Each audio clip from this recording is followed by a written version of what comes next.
حالت بسیار مشکلی بود، حالت ناگواری بود که واقعا نیروهای گوناگون رو بر روی حمله افتادن و طبیعی است که بین اونها تیرپرانی و کشتار و قتل و حریری روزنامه صدای مسویت ناحیه اونجکی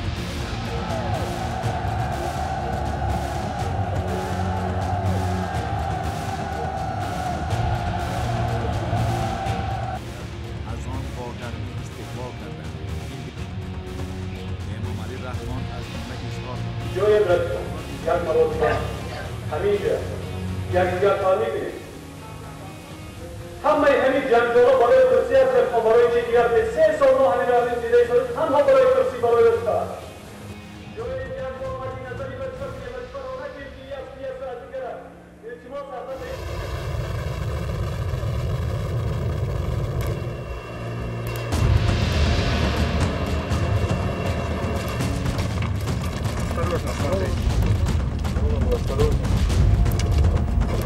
مردک خدمت در هم در خونم نگون صبح نبستن می‌کشتن. بچه من در همین کوچه قپیدن کشتن.